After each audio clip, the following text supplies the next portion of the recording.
Welcome to Fairy Tale Access, where the head fairy's quest is to prove that fairy tales do exist in actual time, rather than once upon a time. Together, we will unravel the heroes, young and old, who turn dreams into reality. These are the people who still believe in happily ever after. The discoveries will bend even our most cynical non-believers into believing in fairy tales. Hi, welcome to Fairy Tale Access. Today we have author Anat Eliraz from Israel by Skype with Jewels of Smokey Quartz. Hi, thank you for joining us. Anat, can you please tell us how to pronounce your name correctly? Sure, and thanks for having me. My name is Anat Eliraz. Thank you. It's so nice to have you. This was such an exciting book. Can see that you took a lot from your military experience in Israel. Yep. So is this your first book that you've ever written? Yes, this is my debut. Your debut book? All right. And how long did it take to write? Well, actually, the writing itself took 3.5 months. I did have about a 7-page part that took me about another 3.5 months to finally get it done. It was not the end. It was something small in the middle. But yeah, something about 7 months in the total, it was finished. That's not bad. That's actually really good. All right, so this is just an ordinary woman, an emergency room nurse who practices martial arts, thank goodness, in her free time. And then everything kind of gets out of control when she's teleported into a harsh, strange world and sold into slavery. How did you come up with such a dire consequence type of book? I don't exactly know how it started with the main character, but the whole idea for the book started from a question that arose one evening about, do we or don't we have free will? And actually, the first scene that I was playing with in my head was the climax scene. The conversation she's actually having with the antagonist and the main antagonist.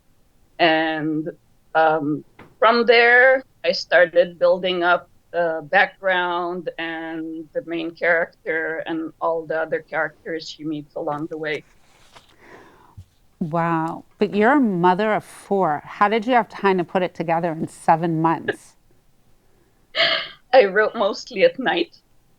I would wake up and have an idea for a scene, and I wouldn't be able to fall asleep until I actually sat down and wrote it.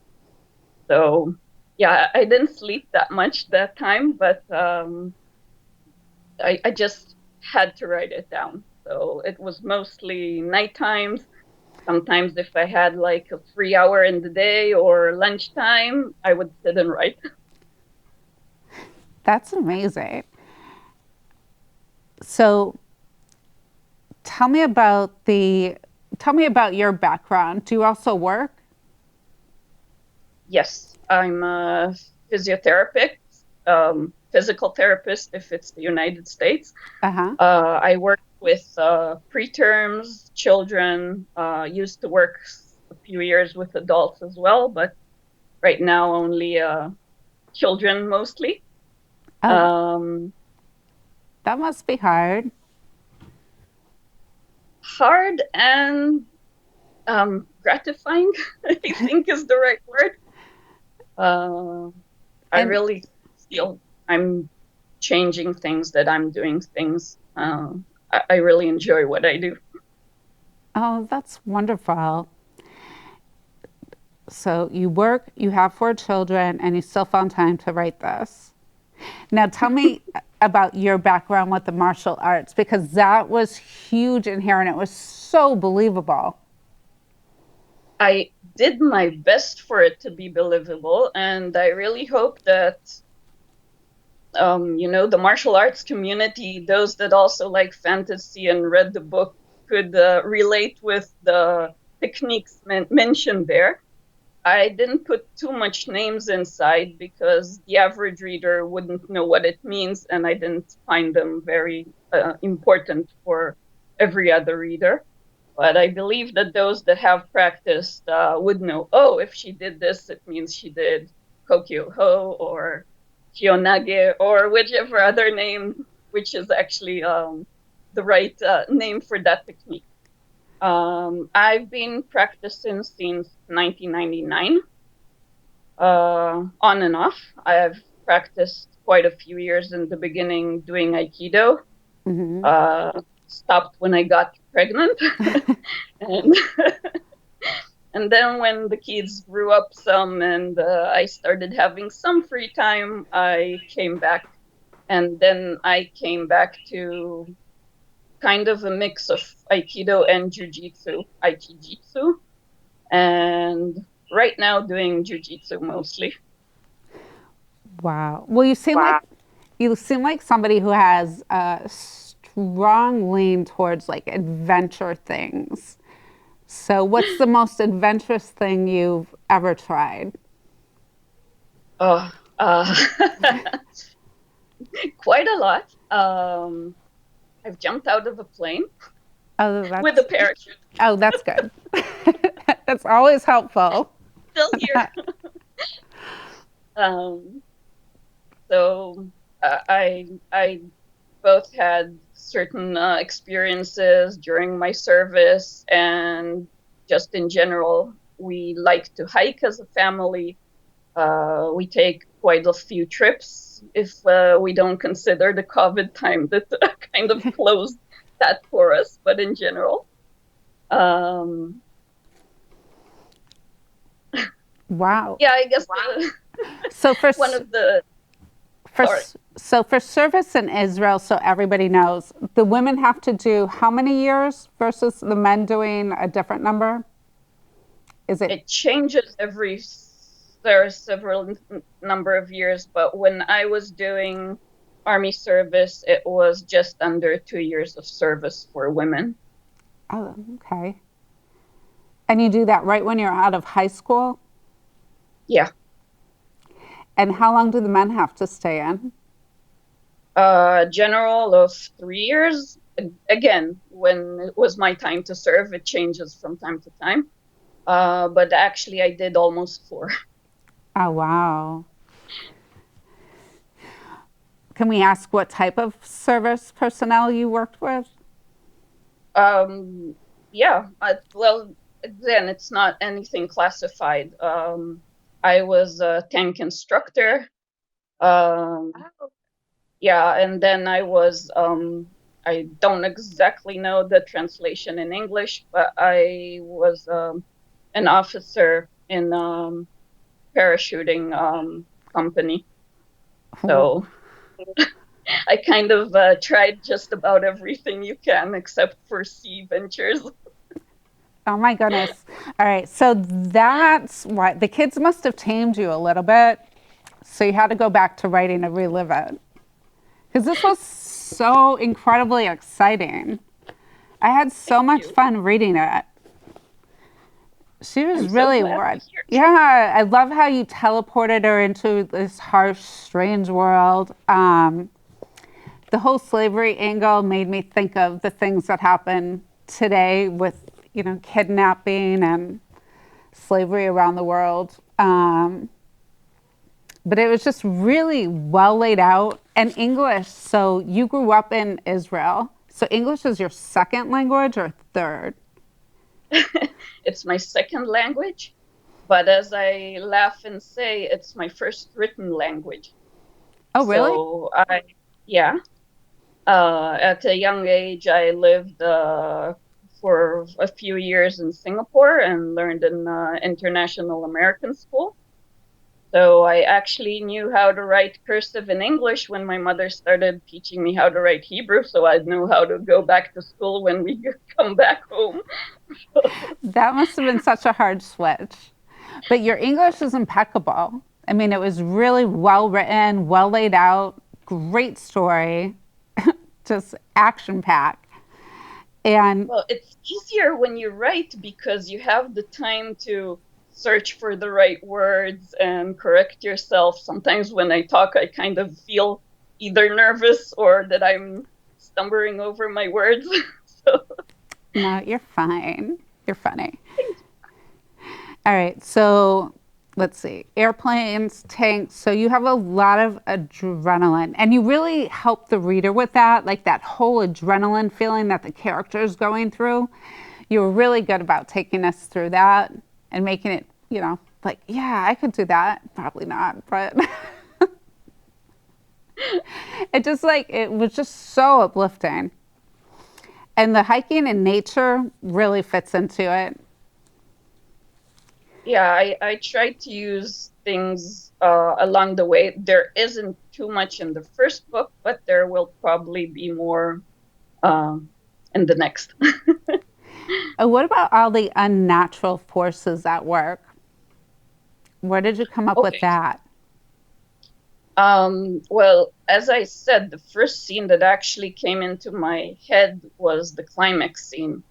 So I kind of already knew there was going to be, like, in this case, I call it immortal entities. They're not gods. They're actually considered as entities. And in this world, they each have a certain thing that they are responsible for.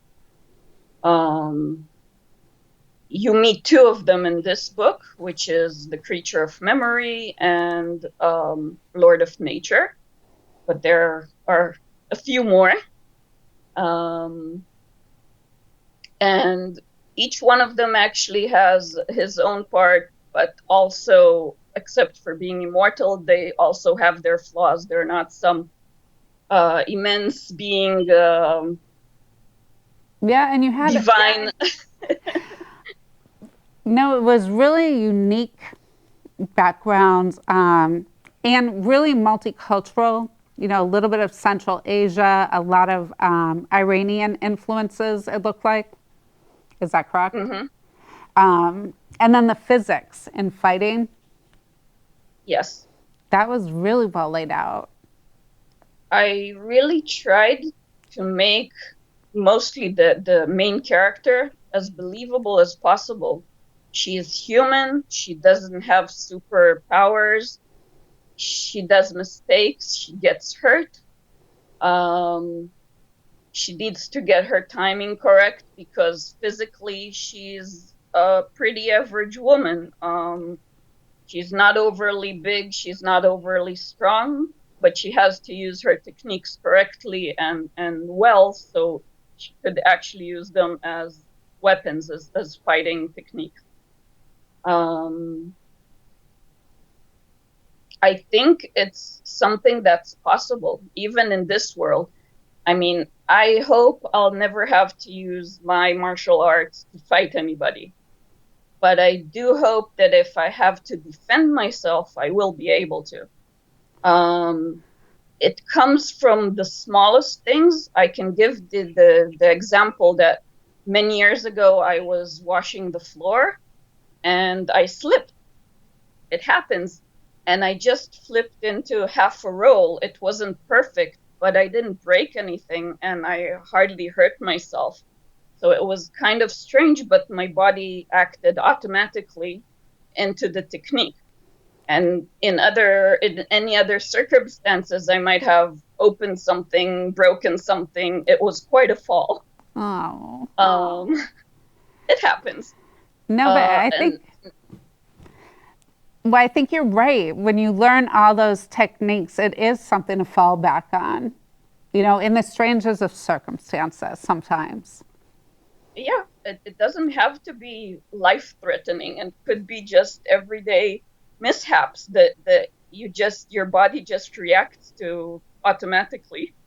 Yeah, and it sounded like really good physical exercise. Yes, it is. Everybody Intense. says, oh, but it's not exercise. I say, you're welcome to come even for 20 minutes on the mat and we'll talk. It looks strenuous, definitely. Now, why did you go with adoption and Jane Doe? Okay, that was just a fun idea that came up as I was writing. Actually, my characters don't have names as I write a book. I use capital letters of the same letter for a character that I didn't name yet, like Mm-hmm. DDD or CCC or whatever combination. And it's just to make it easier to, once I give them a name, it's easier to find them everywhere in every chapter and just change it into the chosen name once I have one. Um, so the idea of the adoption came because of the movement between worlds, and it kind of helped make all her background kind of vague and unclear. Um, Jane is her name. It is her true name. It is her birth name. But then it kind of, I probably in real life, nobody in the system would actually put Doe as the family name for such a child. But I decided I'm kind of slipping the real rules of how things are done. All the rest I try to stick to reality as considering foster care and the system itself, opening adoption files and stuff like that. Right. Uh, Well, it became a quest to find out what her real name was. Because you're all, we just had it in the back of our head, Jane Doe. Okay, so really, she's somebody else. Or is she? It was good. Really good twist. All right, and then I like the other underlying theme was the ignorance of people, like what tall tales people believe, even things as little as brown eyed, left handed, things like that. yeah, I can. I'm left-handed, and it was always kind of a thing in the family. I'm the only female left-handed. On my father's side, all the men are left-handed and the women are right-handed. And then my father came out right-handed, so we were always laughing that I was the one stealing his left-handedness. But for example, we had a very large migration, a very large Jewish population coming from Russia. And people even my age still say that when they were children in kindergarten or first grade, sometimes they would tie their hand or have their hand put in their pocket or behind their back if they would write with their left hand, and they were made to write with their right hand. I don't know if today it's still done, but this is something that's, it's not long history. It's something that's still believed. And yes, in many cultures, mostly Western cultures, if you take 100 or 150 years back, left-handed people were considered that something's wrong with them, that they might be influenced by the devil, or It was, something was bad about it. So wow, it's not something so far-fetched. yeah, but I still can't believe they're still doing that in some countries. There are amazing things in some countries about considering. Even there are tribes, I don't remember if it's Africa or South America, that if the teeth for babies grow in a certain order, which is not the common order, they are also considered evil spawn. Oh, wow, that's just terrible. Really, that's terrible. I know, but you And have such a great way of scaring us with it too. Like just the ignorance of people believing it. I was like, it was so like, yeah. Your writing skills are just amazing. thank you. You're such a good storyteller. I just had so much fun reading this book. And then I'm when I so dug happy. around and found out more about you, I was like, oh, some of it makes sense. Well, because, the Israeli military is a tough group to hang out with. It is, but still, it's a big system, and it fits many people from many backgrounds, even if they all live in the same country. But still, um, we're a very diverse country. You're definitely diverse. I don't think people always realize that. No, I don't think so. So it's funny. But yeah, and then, just imagining the whole thing with, because in the military, it's strictly more towards the conservative side. So in the kitchen, it's still, breakfast, dinner. True, true, true. They have to keep everything by Kosher. those laws. Yeah. That's amazing. It's such an interesting country. What else do you think you've pulled from Israel to incorporate into this storyline? Was there any specific tall tales about Israel that you used? I guess there are, but they're not straightforward in the story.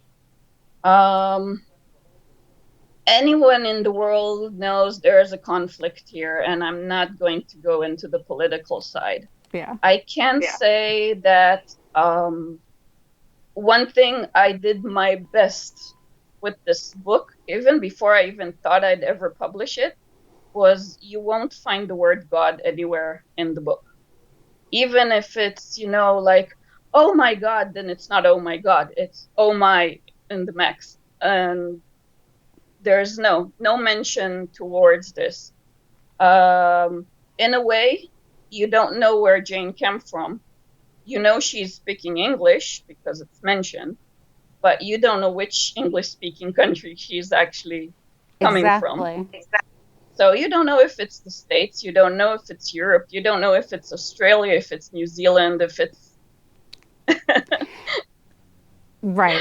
Well, no, I think that uh, was a big draw in the book was that, this could be any one of us.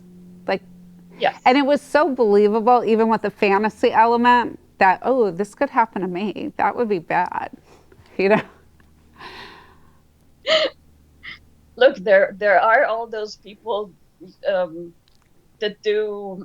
I'm not talking about extreme survival, but people that are like getting ready for the end of the world and making sure they know basic skills in case all technology suddenly stops working. And no, I'm not going that far. I'm not sure how good I'll be able to survive if such a thing happens. Um, but I think it also has a lot to do with people's personalities and how they change and acclaim themselves to changing situations around them. Um, Look, war is happening everywhere in the world. I mean, we're having now everything with Ukraine and Russia happening. It seems like far away to most of us, but it's a war zone. It's We're not even sure now if there's chemical attacks used, or so it's easy to be in our own living room or our own safe comfy home, and but this is life, and this happens somewhere around the world. And Exactly. yeah, I'm not living at the quietest place. Like less than a year ago, we had missiles going on and off here as well. So, and people that I know and was in contact with were, is everything okay? Is everything okay? Yeah, we're in a safe room. Yeah, we're going out of the safe. I mean, it kind of becomes your reality. This is the kind of world we live in, as the song says. But I know, for but others, that I think you did a good job with Jane and her respect for understanding another culture that she came in contact with. Her empathy as a nurse, even, and how you had it play out in scenes. Like, she never really wanted to be a fighter, you know, but she also True. doesn't want to die. Exactly. So, but that struggle, you know, to, you know, try to be the best you can be and do the right thing at the right time and actually just survive was really well done in this book. Thank you. No, it was so Then I much got fun. it across. You did it. It was just amazing. It was thought provoking. It was an exciting adventure. It took your mind away from everything else going on around you. I just couldn't wait to finish it. I'm Ooh, so happy to hear it. yes. And how many books will be in the series? Actually, I think there's only going to be two. Only two? Okay. Yep. Are you going to I write any already, others? yes. Oh, good. What else are you working on? Right now, I'm working both on the sequel to this one and another fantasy book that's happening on Earth during World War II. Hmm. Um, I'm using a research I did many years ago, and decided to take things I found in that research and just put it into a story. Um, so these are the main two projects I'm working on right now. I had another fun project which I'm not sure I'm actually going to finish, which is not fantasy. Hmm. It was supposed to be like short, funny stories about pregnancies and birth experiences. Oh, that sounds Kind of like, great. yeah, I started it, but I'm not sure if it's ever going to be finished work or it will stay just as a work in progress. Oh, that's funny. Well, I'm sure whatever you release next will be exceptional because your first book out was outstanding. Thank you. Oh, my pleasure. And thanks for sharing so much about yourself and how you created this tale. You're welcome. I had a great time talking with you. I had a great time talking with you too. Until next time, keep asking questions. And if you want a fantastic book to read, Jewels of Smoky Quartz will not let you down. It will, in fact, keep you up very late.